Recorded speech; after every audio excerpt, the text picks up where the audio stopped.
Gas అనేది రోజు పండుకోగానే లేవగానే గ్యాస్ ముట్టించి పిల్లలకి ఇంత అన్నం ఉండాలి, టిఫిన్ చేయాలి, భార్య భర్తలకు పెట్టాలి, వాళ్ళు జాబులకు పోవాలి, కూలి పని చేసుకుంటూ చేయాలా లేదా? నువ్వు ఒకటి 4 చూపెట్టి అట్లనే ఉంచుతావు. అయ్యా 4కి 4 చెప్తున్నారు, ఆ ఫోటో అట్లనే పెడుతున్నావు. నువ్వు ఎట్లయితే సిలిండర్ చెప్తున్నారు, కరెంటు చెప్తున్నారు, 10 లక్షల ఆరోగ్య బీమా పెంచినామని చెప్తున్నారు, ఉచిత బస్సు సౌకర్యం. నేను ఏమడుతున్నా, ఏడ చేసినావో చూపెట్టు అంటున్నా నేను. సిలిండర్లు ఎంతమందికి ఇచ్చినావు, ఎక్కడెక్కడ ఇచ్చినావు లెక్క చెప్పు. ఇచ్చినాం అయిపోయింది. ఆడ 500 ఇవ్వలేదా, ఇచ్చేసినాం అయిపోయిందా? ఎక్కడిచ్చినావు నువ్వు? పోయి నేను సిలిండర్లు ఇచ్చినాను అడుగు ప్రజలను, ఏమంటారో తెలుస్తుంది. ఓకే, తెలంగాణ రాష్ట్రం ఏర్పడిన తర్వాత బీఆర్ఎస్ పార్టీ మొట్టమొదటిసారి 64 అసెంబ్లీ స్థానాలు గెలుచుకుంది, తర్వాత 88 స్థానాలు గెలుచుకుంది. అంటే మొదటిసారి కంటే మరొక 50% అదనంగా కూడా పోయింది. తర్వాత ఇప్పుడు 2024లో జరిగిన ఎన్నికలకు సంబంధించి 23లో జరిగిన ఎన్నికలకు కేవలం 39 స్థానాలకే ఎందుకు పడిపోవాల్సి వచ్చింది? కారణాలు ఏమంటారు? ఏమన్నదంటే, నేను అన్నది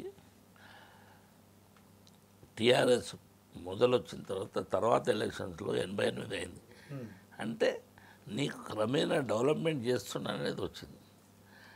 ఎప్పుడైతే కాంగ్రెస్ ప్రభుత్వము ఈ తప్పుడు వాగ్దానాలు, మేము రాగానైనా 10,000 ఇస్తున్నాం, మేము 15,000 ఇస్తాం, 2 లక్షల రుణమాఫీ చేస్తాం, 9 తారీఖు నాడు చూసుకోండి, డిసెంబర్లో 3 తారీఖు అయితే 9 తారీఖు నాడు అమౌంట్ పడతాయి. జనం ఆశాజీవులు. అంటే 6 గ్యారెంటీలతో మోసపోయారంటారా? 100% కానీ చేస్తారేమో, ఇస్తారేమో. ఇప్పుడు కేసీఆర్ గారు చేసిన పనులు రేవంత్ రెడ్డి ఇంకా దీనికంటే బాగా చేస్తాడేమో.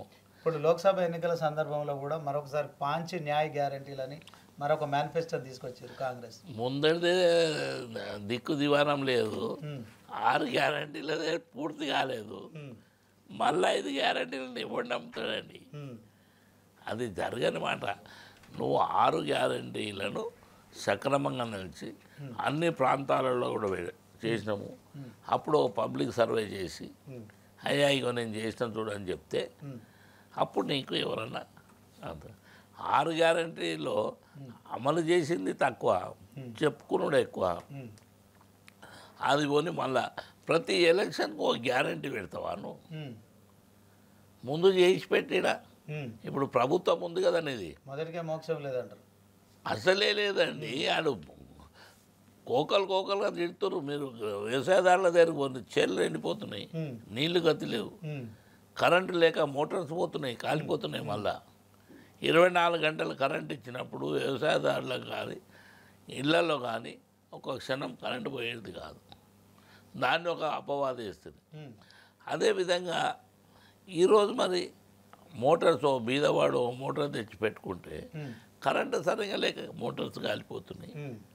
అవి చేయండి ముందు, తర్వాత ఈ 5 గ్యారెంటీలు. అది అంటే ఇప్పుడు మరొకసారి కరెంటు కష్టాలు, కన్నీటి కష్టాలు వచ్చేసినాయి. కాంగ్రెస్ రాగానే స్టార్ట్ అయిపోయినాయి. మళ్ళా అంటే గత పాలకు కరెంటు పోగానే ఏమంటారు తెలుసా? కరెంటు పోగానే కాంగ్రెస్ వచ్చిందంటారు, రేవంత్ రెడ్డి వచ్చిందంటారు. ఇప్పుడు నేనేమన్నా, ఏ వ్యక్తికైనా సీఎంగా నీకు ఆ భగవంతుడు ఆయన అవకాశం ఇచ్చింది, దాన్ని సద్వినియోగపరచుకోవాలి. బీద ప్రజానికంతో పాటు అన్ని కులాలకు, అన్ని మతాలకు కూడా సమానత్వం చూడవలసిన బాధ్యత నీ మీద ఉంది. బీజేపీ కాంగ్రెస్ 2 పార్టీలు కూడా మాకు మేమే పోటీ, మేమే అత్యధిక స్థానాల్లో పోటీ గెలుస్తామనే ధీమాను వ్యక్తం చేస్తున్నారు. బీఆర్ఎస్ పరిస్థితి ఎట్లుంది సార్ రాష్ట్రం? చాలా బాగుంది, చాలా బాగుంది. అంటే బీజేపీ మీద వ్యతిరేకత ఉంది, కాంగ్రెస్కి ఓటేసిన ఫీల్ అవుతున్నారా? నేను సంఖ్య కాంగ్రెస్ మీద ఓట్లేసి తప్పు చేసినామని చెంపలేసుకుంటారు. అందుగురించి ఎలక్షన్స్లో మా తడాకేందో చూపెడతామంటారు. సీఎం గారు ఒక మాట అన్నారండి మొన్న, ఇలా గమనించాలి. సీఎం అనే వ్యక్తి ఆలోచన చేయాలి, ఏ మాట చేస్తే ఏం చెప్పాలని.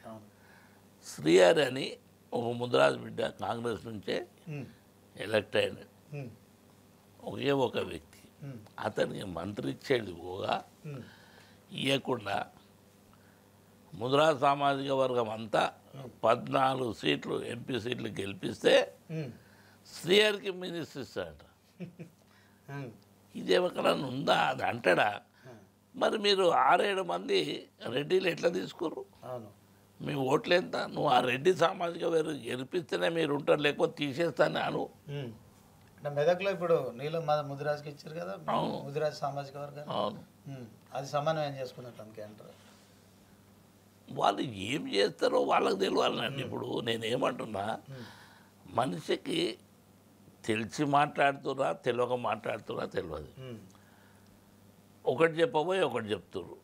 మనుషులు కొంతమంది ఏంటంటే అర్థం కానప్పుడు కన్ఫ్యూజ్ చేస్తుంటారు. ఆ కోకకు చెందినటువంటి సందర్భాలు ఇవి.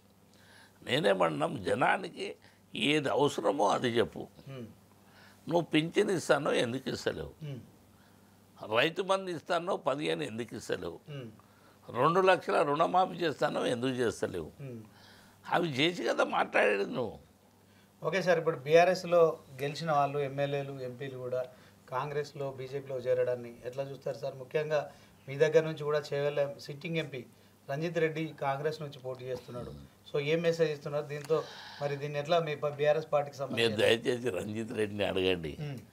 రంజిత్ రెడ్డి మీ మీడియా ముందు చెప్పకుండొచ్చు, కానీ అందరితో నెత్తి బాధ కొట్టుకుంటాడు తప్పు చేసినాను. ఇప్పుడు కరెక్టే కదనండి. నిన్నటి వరకు ఇక్కడ ఉన్నావు, ఇక్కడ ఏం చేయలేదు, అక్కడ పోయి ఏం చేస్తావండి? 3 నెలలు బ్రహ్మాండమైన డెవలప్మెంట్ చేసినటువంటి పార్టీని ఇచ్చి నువ్వు కాంగ్రెస్లో పోయినావు. 4 నెలల్లో ఫెయిల్ అయిపోయింది. ఇప్పుడు నువ్వు రోజు నా ఇష్టం వచ్చింది మాట్లాడుతుంటే కుదరదండి ప్రజలల్లో. నువ్వు బాధ్యతమైనటువంటి పోస్ట్లో ఉన్నావు, సీఎం ఉన్నావు, సీఎం కరెక్ట్ చెప్పాలి.